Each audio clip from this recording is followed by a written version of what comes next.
there, I don't know where they run the fibers.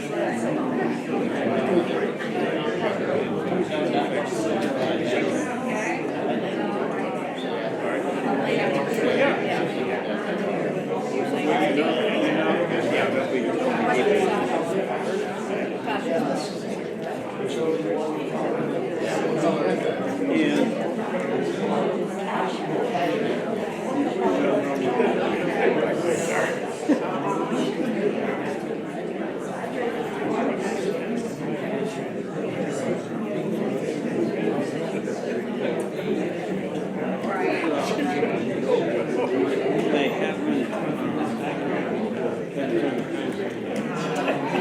but they're starting implementation work, so they would have wanted to align with Chinese various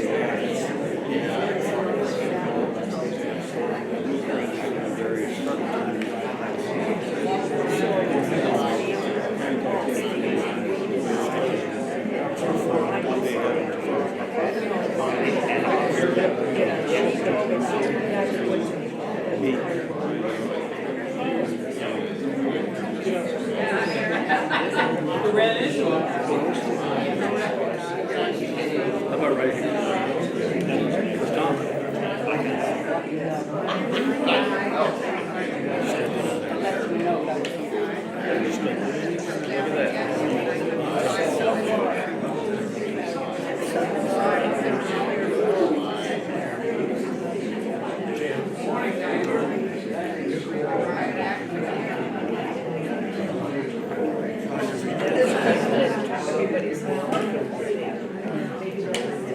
Good morning.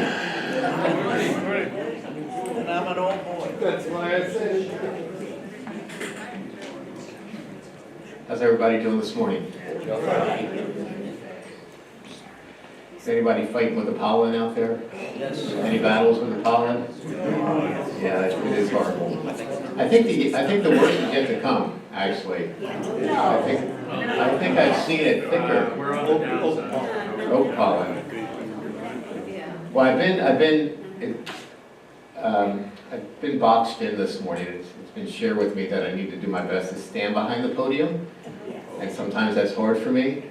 And the reason being is that we do replay this town hall tomorrow, but before we do that, it goes to our editing department, who is Caleb and Austin, and then they sort of put the picture-in-picture so that when I'm talking, or Paige, who's going to be joining us later, is talking, you'll actually be able to see the slide that we're talking about.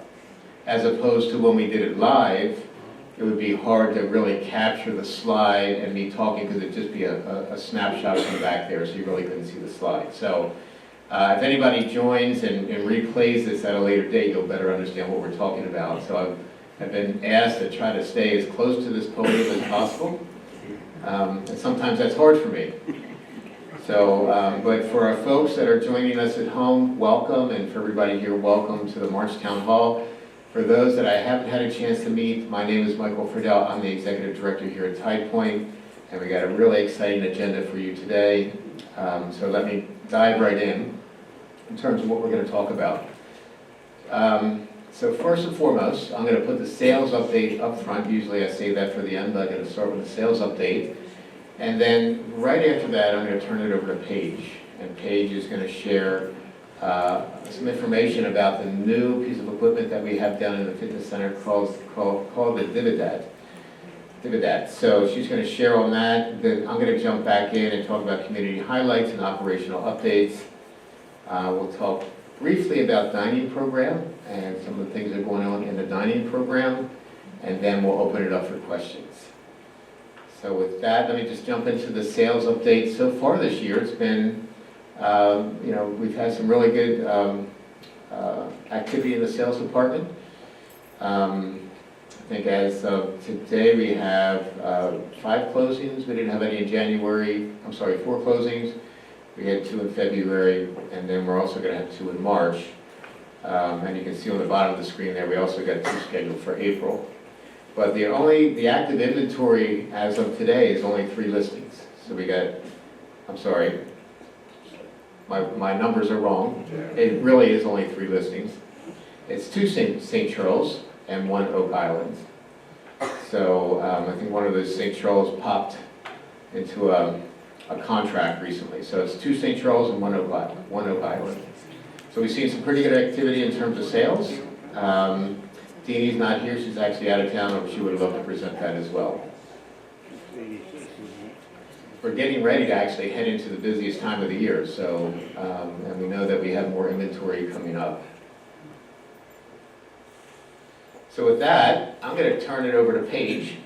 She's super excited to be here with us today, talking about the Divvy Dad. I'm serious, she is. She is. I got to get her more involved, because when we talked about this a few weeks ago, she had this PowerPoint presentation to me, like, just right after that. So that's when I can tell somebody's excited about presenting on the material. And if you've worked with Paige, you really understand that she has a lot of energy and a lot of excitement in terms of what she does. So with that, I'm going to invite Paige up. Paige, here you go. It's all yours. Thank you. Good morning.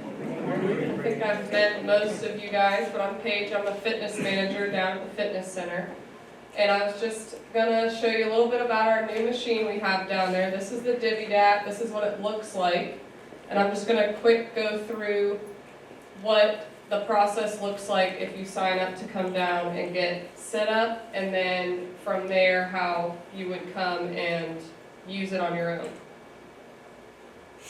So when you first come down, which now a lot of people have come down and gotten set up, at this point we're kind of evening out, so if you would like to get set up, if you will come to the gym one day, you can come after about 2 o'clock. Would be a good time to come to get set up, because the setup process takes anywhere from 15 to 20 minutes, kind of depending. So when you first come, what we would do is, there's all kinds of assessments you can do. The 2 main assessments that we would do with you is what's called the sway test and then the Stroop test. And a lot of people in this room that I see have already done it, so they can attest to it gets a little bit difficult, even for me. The sway test is going to be a static balance test where you're just standing for a 30-second period of time, and it's going to measure your sway. So it'll say whether you sway left, right, front, back, and then what will happen is after it does this, it will show me what types of games on this machine that you should play in order to improve those. So I'm going to show you what it will show us after you're finished. So I don't know who this is, so don't make fun of whoever. I think this is actually me. So this is left and right sway. So right here is, the goal would be to be as straight and on that center line as possible. So as you can see, I'm not even perfect. So, and then it shows your deviation from left to right. And then this, I don't think that's me, but I hope it's not. This is front, so anterior and posterior sway. So this person sways a good bit back, more back than forward. And how you stand, you would stand with your arms crossed. I did it with my eyes closed, so. And then there's the Stroop test. So this test is more based off of cognition, reaction time, and what they call, it's going to move you, instead of staying in the middle, there's 4 arrows and you're stepping left, right, front, back. And there's 4 parts to it, so you can tell with this one it's going to show you the errors that you had and then your reaction time for that one section. So it gets harder. So as you can see, this person goes from 1.1 seconds of reaction time to the end 1.8 seconds, just because it gets harder as it goes. I'm not going to show you exactly how it works. That's for you to come down and kind of find out, or you can ask others that have done it and how difficult it gets. But it is memory, reaction time, cognition. It's a really cool way to see how quick your brain tells your feet to move. And then this is just an example of some of the games we have.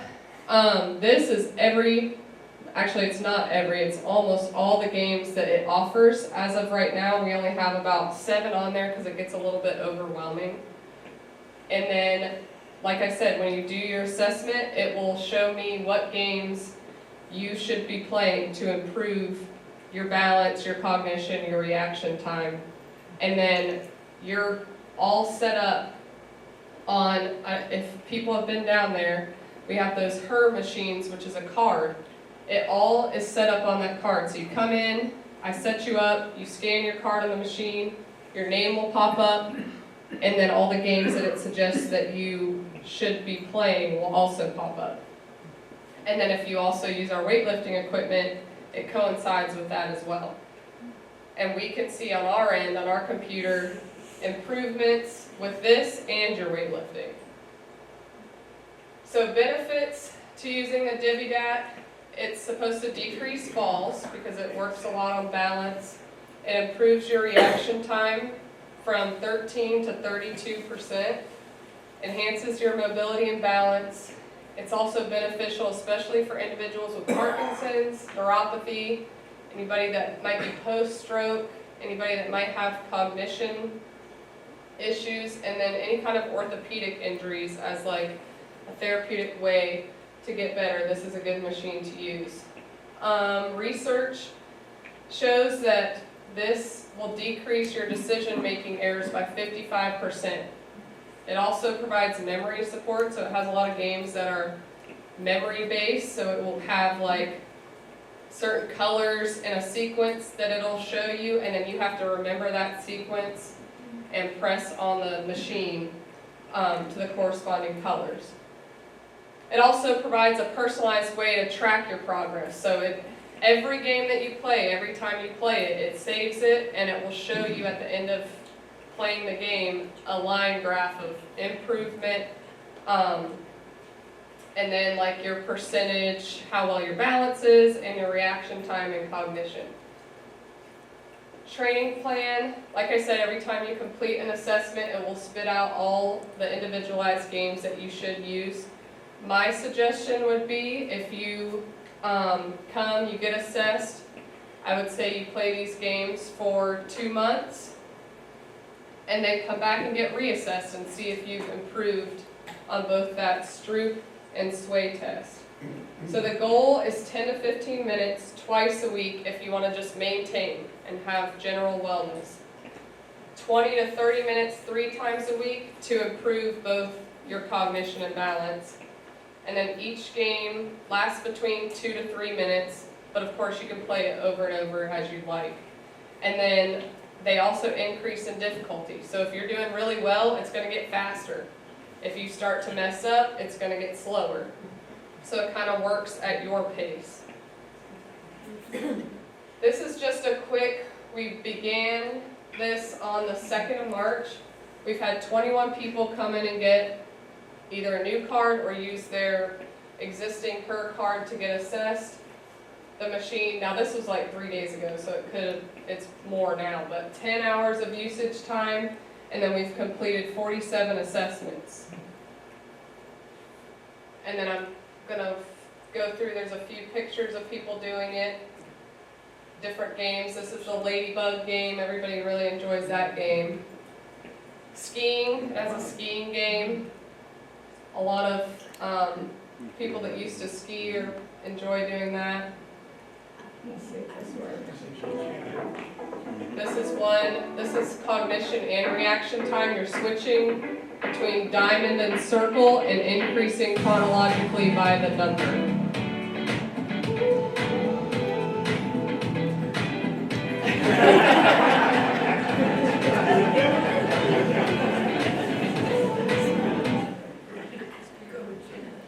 And then this is the Ladybug game. A lot of people enjoy this. This is also, this is a static balance game, so you can see she's standing right in the center and she's staying in the center, shifting her weight from left to right to get the different flowers. Oh, that was it. And then I also have a quick marketing opportunity. If you guys haven't seen or haven't signed up, we have the Pump It for Parkinson's happening on April 9th down at the fitness center. This is all, it's nationwide. A lot of different communities do it. The goal is 50 million steps this year. So I would like you, if you would like to participate, there's a $15 registration fee, and that'll give you a Pump It for Parkinson's t-shirt. And the goal is on April 9th, we'll have refreshments, we'll have people signed up to do the new step in 15-minute time increments.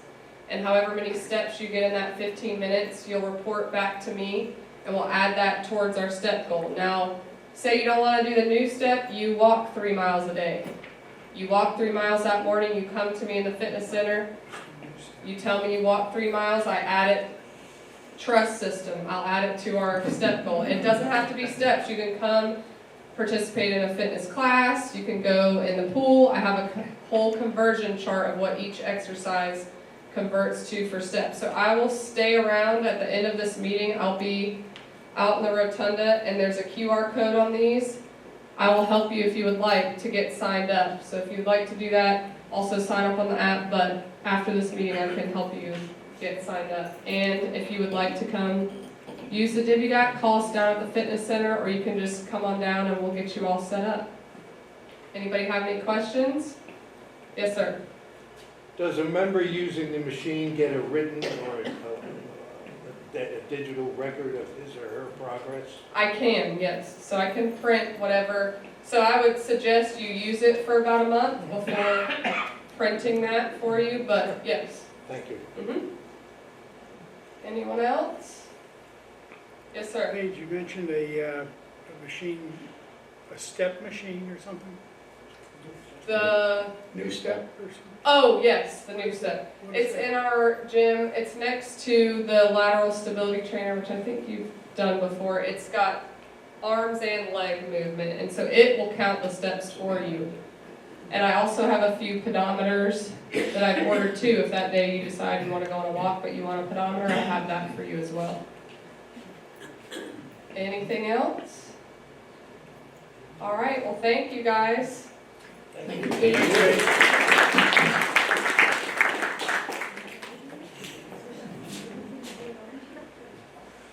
What a great piece of equipment. I'm thinking I might go down and sign up. Thank you. I got one supporter here. I'm thinking anything that can improve my decision-making capacity or by 50%, I'm in. So anyway, the DivvyDac is part of the program that we rolled out back in January. You may remember that we came out with the Wellbeing 360 V Senior Living rebranding, and we had 3 pillars that we rolled out, 3 signature items that we rolled out. One was brain health, so this really ties right into our brain health. So really excited about it. Looks like you got some really good results, good participation. I do truly see that there's so many benefits in the fitness center. I mean, this is truly one of them, not only with cognitive support, but also balance support. And as we age, and I say we because I'm included in that, you know, one of the biggest risks that we all have is falls. So they can just happen at any time. So the stronger you are in your midsection and your legs as you age, the less chance, the more stable you're going to be, you know, as you age. So keep working out, keep doing the things that you can do to keep your areas strong and minimize falls. So you've already seen this slide, probably been reading it, but I'm going to jump right into some community updates. First one is the merger. Not a lot new, other than they've jumped most of the hurdles in terms of regulatory approval. There's only one small approval that is needed. Well, I say small. We'll see how small it is. All the states have approved. But in California, one of our communities is within the University of Stanford campus. And as a result of the merger, the University of Stanford has to make an approval as well. So they need to navigate through that. So, I mean, we are still saying anticipate mid-2026, but it could happen earlier. I don't think it's going to happen later. As a matter of fact, they were prepping Sally and our team for a potential April 1st closing. I don't think it's gonna happen on April 1st now, but it could be May or June. So we'll just see how that flows. In the meantime, we'll continue to operate independently until the merger is finalized. And to be honest with you, I think once the merger is finalized, you know, you'll get a brief letter from me saying the merger is finalized. But it's really going to be very transparent to you. I don't see any major changes coming through, at least immediately, and I don't really see any major transitions coming for you down the road either. Behind the scenes, we'll probably have some changes, such as we're going to have a new purchasing arm that will be able to tie in through Life Care Services. So an opportunity to buy at a more discounted rate, I guess you could say. There's some back-of-the-house software items that we're going to be able to gain some synergies around. It could be in the accounting world, it could be in the human resources world. So we're excited about that. So I will keep you posted as things move on. Generally, it's every 2 weeks. I keep you updated at the Mingle with Mike and also at the town hall. But in between one of those, you could just get a letter from me. So, and then I also keep our board apprised of any updates as well. Just wanted to give you a quick update about the elevator modernization project. At the last town hall, I had shared that we were working through an updated agreement with Cavender, essentially a rider that put some additional teeth into the proposal that we received from them. And the reason that we needed to do that is the last elevator that we modernized, there was quite a few challenges with Cavender, and it really did inconvenience some of our members here. So we don't want to go through that again. So we've implemented, so we've actually have the rider, they've signed off on it, and now we're just waiting to get the date from them. And why the date is important is because there's going to be a document that says this is the start date and then this is the end date. And, you know, so the way the language reads, if they go through the end date and it's a result of their inability to complete it or one of the contractors, they could be liable financially. So we're just glad that we're able to get that in place. Thanks for bearing with us. We'll get you an update as soon as possible once we hear back from Cavender. Got some exciting news about the Beaufort County Stormwater Project, also known as the ditch.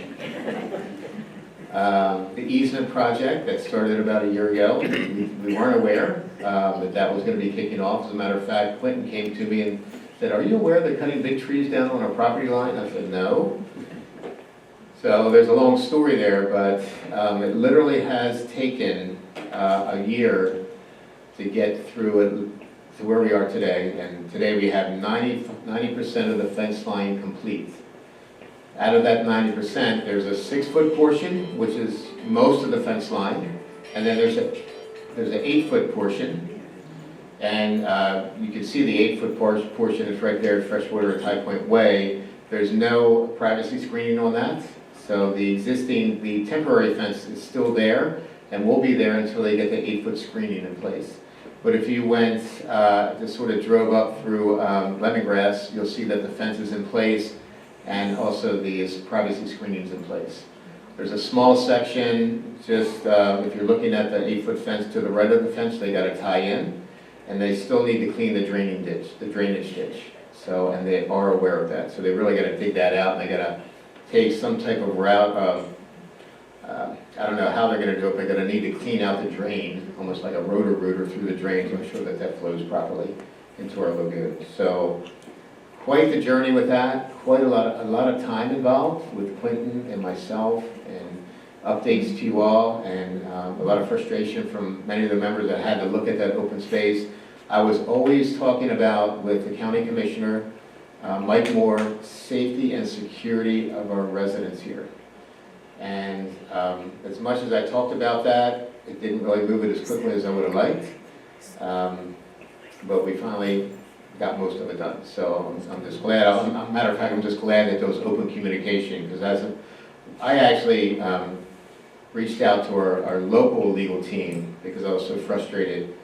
And he was sharing that, and some of you others shared this with me as well. It's not uncommon when you're involved with counties or municipalities to have these kind of delays.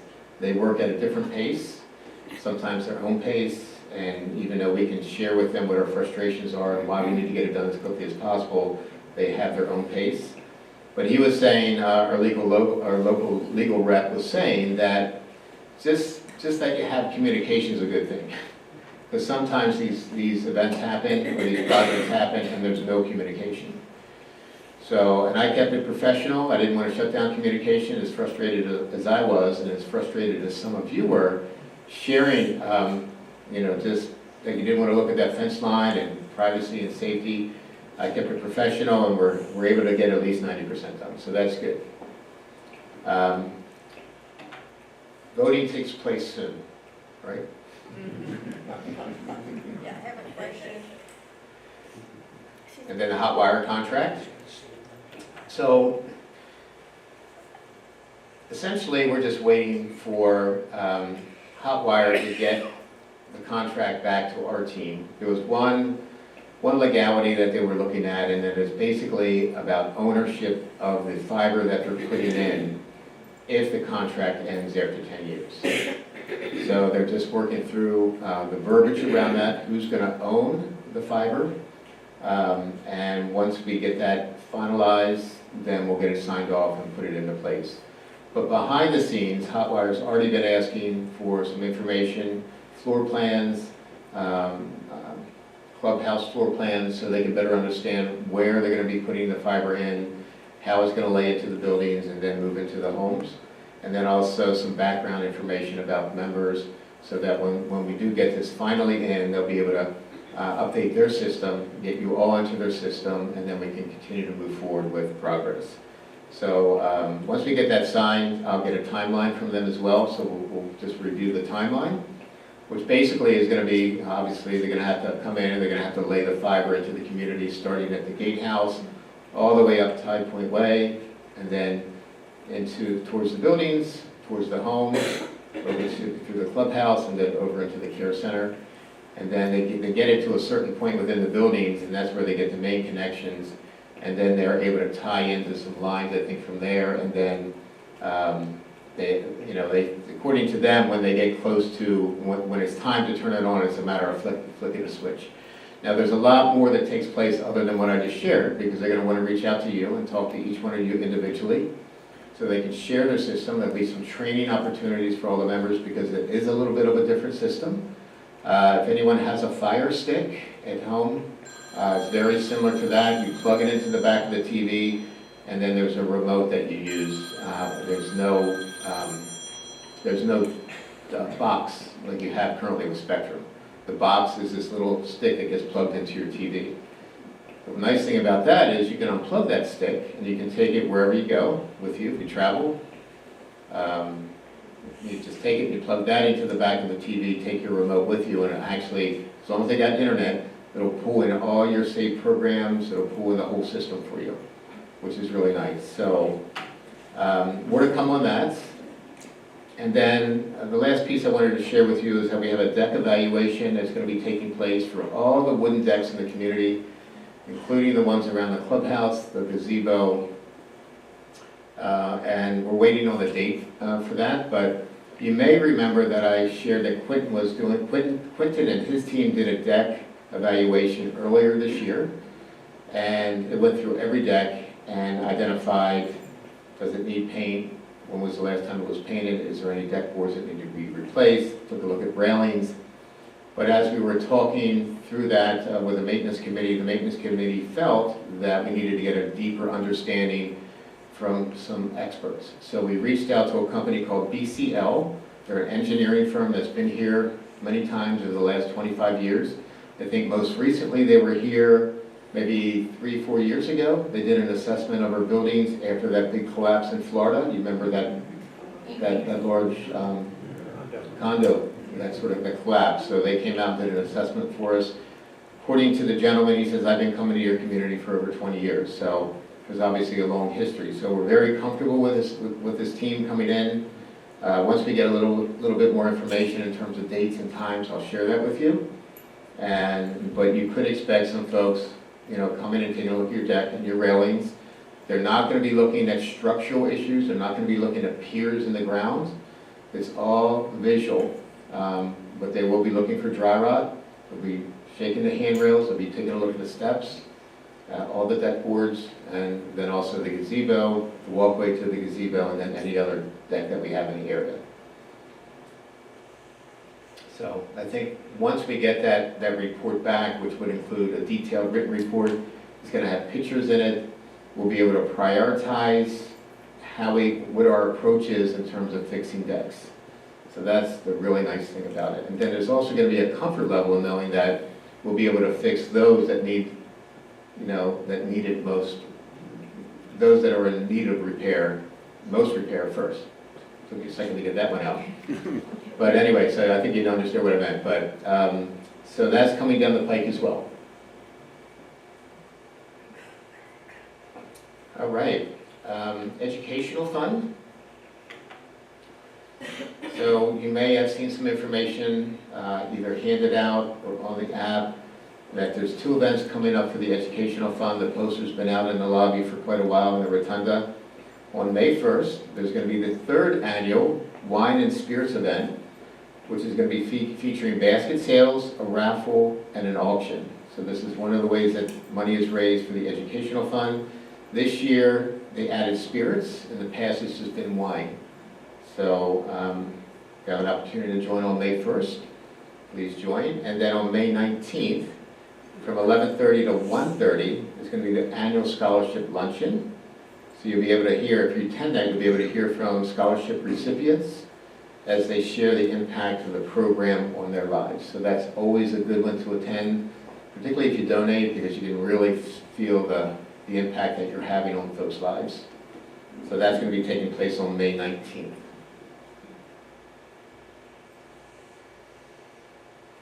I'm going to jump into some dining updates. So not that long ago, the dining committee had sent out a survey, which was titled the Dining Experience Survey, and we got quite a few responses back, I believe almost 90 responses.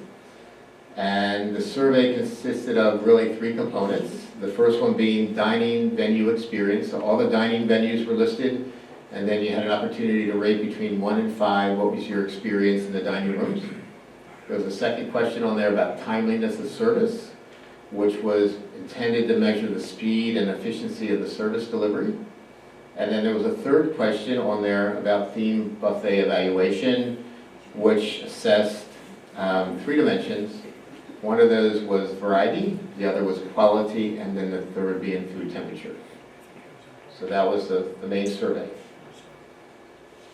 The results showed that overall performance was solid. Overall, we had 70% of responses rated a 4 or a 5. Just in general, 70%, which is good. That's strong. Members continue to rate the experience well in many areas, which reinforce that we have a strong foundation. And I do believe that we have a strong foundation in our culinary and dining programs. But at the same time, you also shared that there's some opportunities. And the survey showed that there was 3 clear opportunities, 1 being food temperature, 2 being speed of service, and 3 being the takeout experience. Specifically, weekend takeout orders showed a higher level of errors and does require immediate attention. So that was well heard in the survey as well. So I just wanted to pause there and say, first of all, thank you for doing the survey. I always get a little concerned about too many surveys and that we just get desensitized to surveys, but they are important for us. Particularly this one was really important because it did give us an opportunity to gauge buffets and also speed of service, particularly in light of being some challenges that we face in the dining room with staffing shortages. So I think this was some really good information that the dining committee and the dining team and the culinary team are going to be using to make some positive changes. So no surprise here with the top statement that the speed of service and food temperatures are obviously impacting consistency. And you've heard Zoran come up and talk about consistency. As a matter of fact, last year he was saying this is a year of consistency. And, you know, my experiences in dining and culinary is that really, that never ends. It really never ends. You're always battling consistency issues. One is because you have new staff come in. Two is, you know, you might have, the staff aren't using the systems that we have in place, such as recipe cards or following the guidance that we have in terms of standards of service. So you always got those kind of challenges. So we are always battling consistency. The key is to minimize the impact to you during some of those inconsistent times. So we got some work to do. While the majority of the feedback is positive, there's certainly some gaps that are preventing our teams from delivering the level that you expect. So, and that was loud and clear in the survey as well. So, so moving forward, you've seen some new faces in the dining room. We got to get some more new faces because we still have some open positions. So we have Oceana was a new face that recently started. I think her sister recently started as well. I forget her, Brianna maybe? Brianna? So there's a little theme there, right? Oceana, Brianna? Two very pleasant individuals. I don't know, I got a chance to meet them yesterday. So a lot of smiles. So they're very excited about being here, but we still have some open positions in the dining room, which we're trying to fill. And it's been quite the challenge for us. So one of those positions is a dining room supervisor. So we celebrated Loretta's retirement a couple weeks ago, which by the way was fantastic, and thank you all for joining. That was just a great afternoon with Loretta and Jeanette and their husbands. So, but yeah, we're looking for a dining room supervisor that helps with consistency as well, ensuring that the staff are on target. But I would say, you know, the to-go orders have really been a challenge for us consistently. That's an area that is in many different ways challenging. So in the back of the house, some of the challenges are the number of orders that we get and the different requested items that we get. So some of that is the changing staff that is doing them. So if you don't have consistent staff doing it, you have these new players that are coming in, it's hard to get a good rhythm and cadence in delivering them. Other challenges that we face is some of the foods that we prepare, particularly some of the finer items that we prepare, are just really hard to deliver in a to-go. Sea bass, grouper, $30 a pound grouper, $35 a pound sea bass, you know, $35 a pound filet mignons. Some of this stuff is hard to reheat. And I think some folks might put it in for 2 minutes when you only needed 45 seconds just to get it back to temp. So, so we got that challenge, and I think that's always going to be a challenge in terms of the products that we deliver are really not intended to be left and then reheated. And if you do reheat them, you will expect a decrease in quality. So, and if you don't believe me, I challenge you to cook a piece of grouper at home, let it sit out, and then heat it in the microwave, and see if you don't get the same results. Because you probably will. So, so we got those challenges with to-goes. But we're gonna continue to lean into it, continue to work on it, continue to focus on it. I think the food temperature issue has been a vacillating concern since I've been here. It goes up and down, and some of that is related to some of the challenges that we have in the kitchen in terms of equipment. So if you've ever peeked your head in the kitchen, it's not a large a la carte cooking line. You know, you might be able to get 10 plates tops under the heat lamps, which isn't a lot, and you can't double them up and keep them under the heat lamp because the heat lamp runs in the middle, but the table's a little bit wider, it can hold 2 plates, so you got that challenge. But we are going to be ordering some new equipment. You know, hopefully we're going to get that in the next quarter. That's a budgeted capital project for this year. It's what we call an a la carte line. So it's new steam table. It's going to have refrigerators underneath the steam table, so Jessica and the team will have access to food to be able to cook it closer to order. It's going to have better heat lamps. So we're really excited about being able to do that, because with all the changes that we put in over the last year, and just think about what we've done, we added fast casuals, we got a whole nother dining venue that is going on there. And then we still have, the 2 dining rooms, we got changes with the menus in the dining room. So the more that we try to do out of the kitchen with what I consider to be somewhat antiquated kitchen equipment, it's just harder to execute. And I can speak from experience, because many of you know that I used to work in the kitchen. So you really got to have the tools to be able to do the job. If you're gonna, the goal is to do as much a la carte, a la menu cooking as possible for you, which means restaurant style, which means to order. And it gets to be a real challenge with the tools and equipment that they have. So I'm not making excuses. What I'm sharing, because we're always going to tie in, and we're always going to lean into the challenges in terms of how do we do it a little bit better, or what needs to be tweaked, or can we do this versus that. So we're always going to be looking at opportunities to do something different to increase the experience for you, given what we have. But sometimes you do get pushed up against the wall as you try to expand the program with the tools that you have.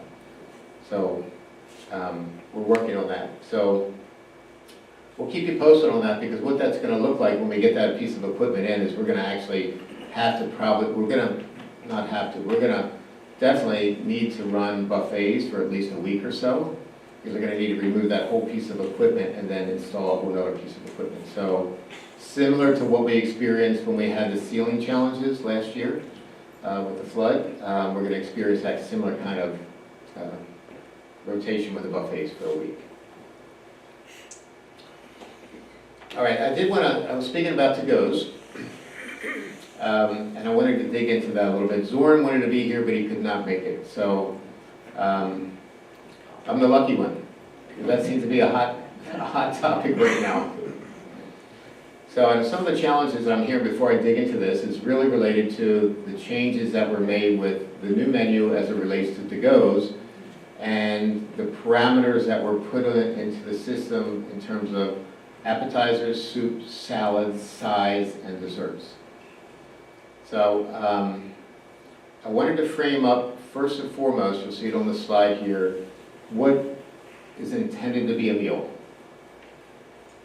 Okay, so we have the 30 meal plan, we have the 20 meal plan, and I can assure you that what I'm sharing with you today is no different than I've seen in any other community that I've worked in terms of what a meal is. You probably would say this is what a meal is at home. It's a soup, in our case a soup or an appetizer, a salad, an entree, 2 sides, and a dessert, and a beverage. So that's generally what we consider to be a meal. So when Zoran was putting together the to-go menu, there's parameters sort of were put in place to, you can order one of these, one of these, one of these, one of these, which I guess in theory is right, but in practicality it's not really working, right? Because I might not want a soup, nor a salad, but I like to double down on the sides because I'm a healthy green eater and I need my green vegetables. So I'd like to substitute another side for my salad, but you can't do that. But you can, and I'll get to that in a minute. Similar situation with, soup. I like 2 soups, but I can only order 1 soup. And you can get 2 soups, but you can't have 2 soups and a salad. So you see, it gets to be somewhat of a challenge. So the framework for the order is that you get 1 of each, but you can substitute one for the other. As an example, if you want 2 soups, then you can't get 2 soups and a salad, or 2 soups. You have to give up something else in the process, because we're trying to stay within the meal program. And I'm going to share a little bit more why that's important in just a minute. So now say that there might be more communications that we need to get out around this, so you better understand in terms of how you can substitute. But if you do decide to substitute, you can actually write that in. And Zoran had shared that, I think it might have been at the Mingle, that he shared that you can substitute by writing in comments. Hold the soup, give me an extra side of this. Or, so you can do that. You can substitute within the program. It does get a little bit more challenging. And if you find that it's challenging there, then you can certainly call in, and then we can substitute for you until you get a better idea in terms of how to navigate through it. So that was the intention when Zoran made these changes with to-goes is not the takeaway stuff, but it does get challenging with the team, and I'm going to share some real examples in terms of some of the stuff the team goes through. And this might be the extreme, but I'll share it, because this is what's been shared with me.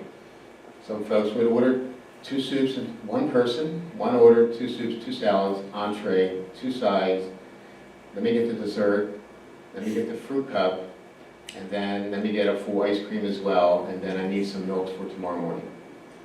So you see, it sort of gets to be a lot for 1 order. So, and the program, the meal program is not intended to be the pantry for folks. But some folks, and maybe some of that is our fault over the years in terms of just letting it flow. You know, not sort of bringing that back in, but that's sort of what was taking place in some situations. So we felt we just needed to bring it in. And one of the reasons that's really, really important, and you all go to the grocery store, food has really gotten very expensive. And I shared $30 a pound grouper. That's reality. All seafood, some of the sea bass, I mean, this is not frozen sea bass that we're getting in. We're getting in fresh sea bass. That's very pricey. Challenge you to go buy a pound of fresh jumbo loaf crab meat. Fresh, you know, local. You know, right now you're going to be maybe $60, $70 a pound, depending on where you are and the quality of it. So, I mean, this is a reality that Chef Jessica has. I'm going to read a little bit about beef. It's not going to be on the screen, but because I get to sticker shock when I go to the store and I see $10 a pound ground beef or a chuck steak at $6.50 or $7. You know, which used to be, you know, let's buy a chuck because we don't have any money to buy anything else. You know, and that's $7. But you may have heard on the news in terms of what's going on with beef. I'm going to just use beef as an example. Supplies are down. Matter of fact, the U.S. cattle herd is the lowest since 1951. So, compounding the problem is that we're not importing steer from Mexico because some of their steer has been diseased, and I don't know what disease it is. I'm just reading off the report that I got. So they're looking at other areas to import beef. Argentina, Venezuela, they're big beef countries. So we're actually bringing in higher amounts of beef. We ran a New York strip, and that was a week long. We ran that for a week, and for the most part, we had some really favorable comments around. As a matter of fact, we ran that same strip steak, which we hand cut in the kitchen in fast casual, at least 1 or 2 rotations, and we didn't get any concerns or complaints off the strip steak. This time around, we got a couple concerns. And some folks showed me pictures of what it was, and I think sometimes when you're serving 300-400 strip steaks, you might have a certain percentage that's going to be tough. But I think what we're also finding is the grading system, which is generally choice and prime, and select, choice, and prime. I think you'll see in packers what might have been sort of pushing the limit a little bit with select and moving that into the choice range and some of the choice into the prime, because the pool of product that they're using is not as deep as it once was. I'm not sure, but I'm thinking that could be taking place. But we generally buy the high-end choice, John? Yes. Yeah, choice. Our products are really good. We don't skimp on where we buy them from. Matter of fact, we'd rather pay the premium instead of hearing concerns from you. You know. Because we have tried to go with different routes in the past to say, how can we do a little bit better job in managing our food costs? And the chef has to do that. And not a cheaper quality, but from different packing houses, and the quality just hasn't been there. So we've had to go up to some of the higher end vendors, and we pay a premium for that. Just real quick, quick. Beef prices. Production is forecast to decline 2% this year. Last year it dropped 3.5%, so it's 5.5% decline in production with the same demand or more demand. And pricing, wholesale prices went up 14% in 2025 and are expected to rise another 7% this year, wholesale. And then retail are expected to remain high through 2026. So that's just an example of beef and some of the challenges that we face. So when the chef is trying to deliver really high-quality menus, and we feel that we have a fair budget to do that, but it's tough to deliver that, and then also, when you're feeding 300 meals a day, get these extra orders that come through, and above and beyond in the meal program, it's really hard to manage that as well. So, Chef and Zoran felt this, just try to bring it back in and deliver what we should be getting, which is your meal plan. And that was their intent. So we're going to do our best to navigate through this, because I know some folks, like me, I have a special diet, and I do a lot of substitutions. I'm probably your worst nightmare. Hold the bun, give me this, can't have that, I need this. So I understand where y'all are coming from. So I know Zoran and Chef are committed to try and make this work for you all, particularly for those that need to substitute. And I don't know if we're going to be able to streamline it enough so it's very simple to do, but there is a workaround right now where you can put it in the comments. Okay.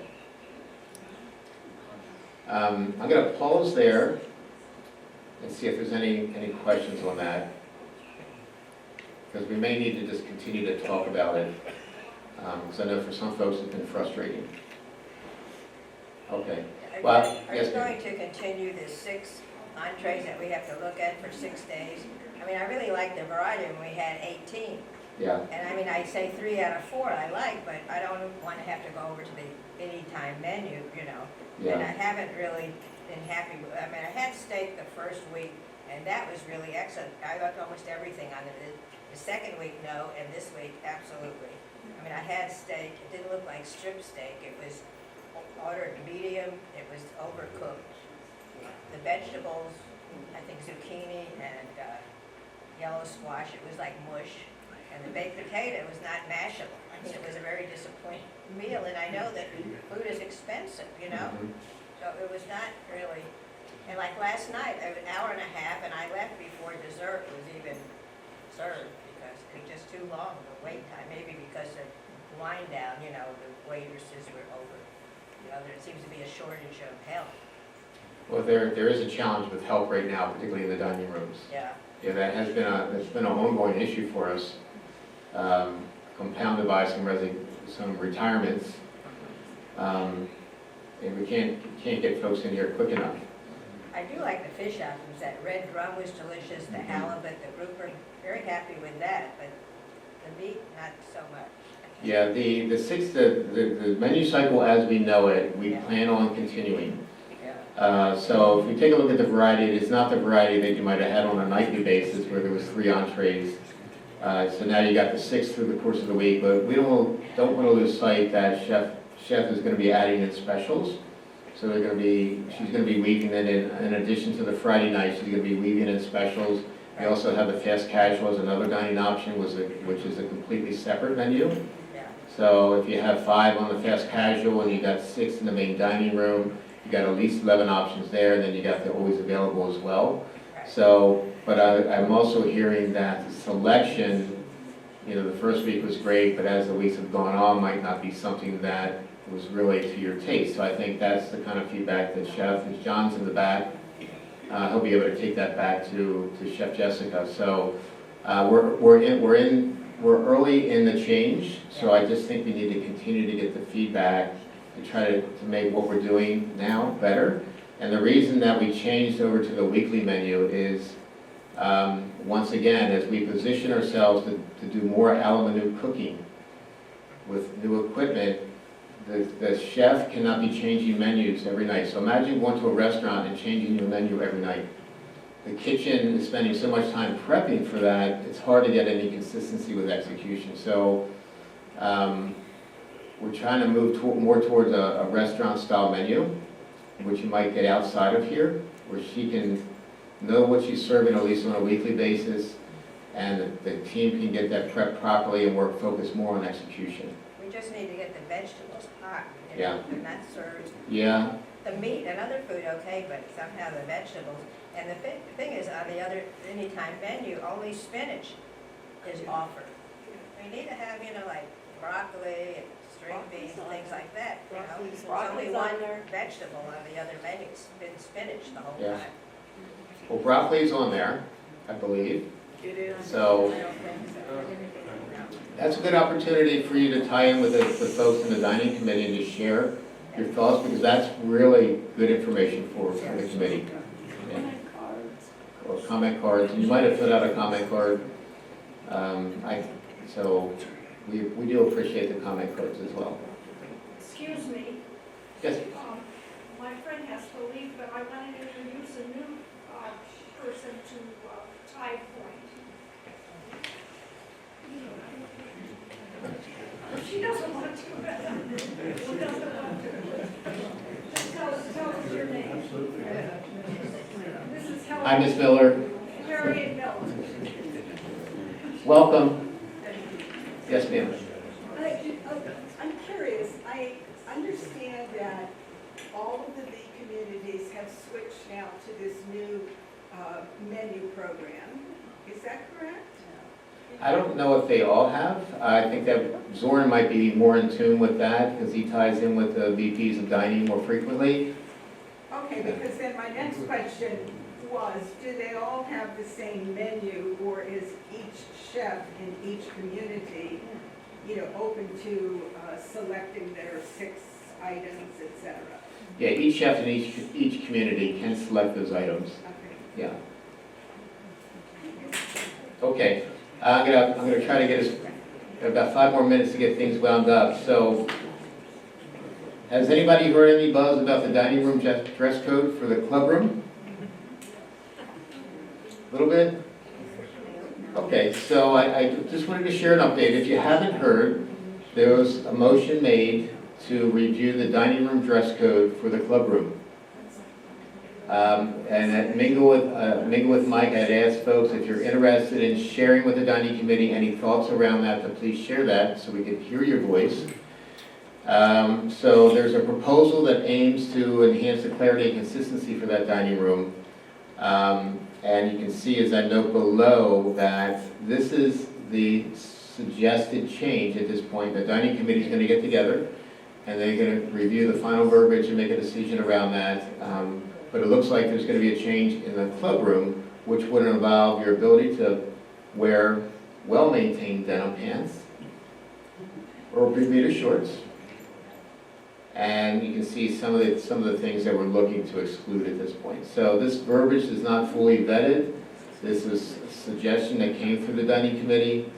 And if you do have any other feedback around it, but there has been quite a few folks who say, geez, I'd like to come in for dinner. I like the in and out, get in and out in 1 hour. I don't necessarily want to change my clothes to be able to do it. I wear nice jeans all the time, or if it's summertime, I like to just wear a nice pair of shorts. Because it is pop in and leave. So that's really what's driving it. And some of the members have actually been holding me to this. So you might remember when I was talking about fast casual a year ago, I said, imagine yourself coming off the golf course. Remember? Yeah, see? Yeah, you all remember that. So You can't wear jeans on a golf course. you around can't here. wear jeans on a golf course, no. At the end of the day, it could be a casual dining experience for you, which I think, we're looking for comfort, but we're also trying to maintain, the integrity of our program as well. So I think this could be a happy win-win for everybody. And I did want to share, you may have heard this, but this is a hard one, and John's with us standing in the back. Chef John Solero, our sous chef, who used to be our pastry chef, is going to be leaving Tide Point after 16 years. I know it had to be a hard decision for him because he's built so many relationships with you all and with the team. He's been here through thick and thin, seen a lot of wind downs, probably seen a lot of chefs. But it's definitely bittersweet, but he's, the travel was a lot for him. He travels all the way from Savannah area, and that can be a lot in today's world. Through 46, and particularly now since he's a sous chef, the hours have changed a little bit. So John, if you want to just come up, I just want to give you a big thanks. And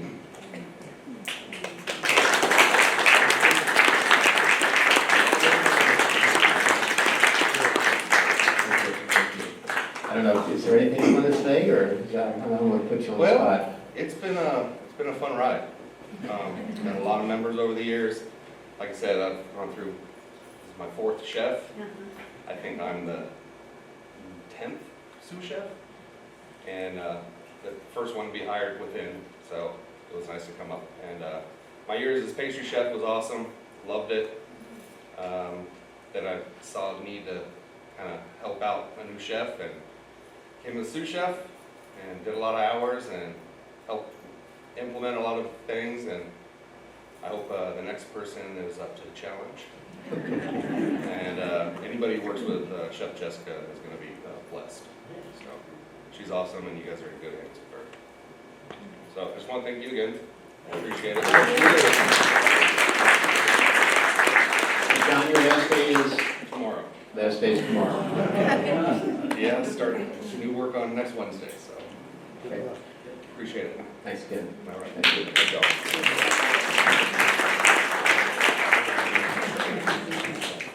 So as we wrap up, just a couple reminders for you. We got Mingle with Mike on the 9th of April, right here in the ballroom, that's the 2nd Thursday of the month.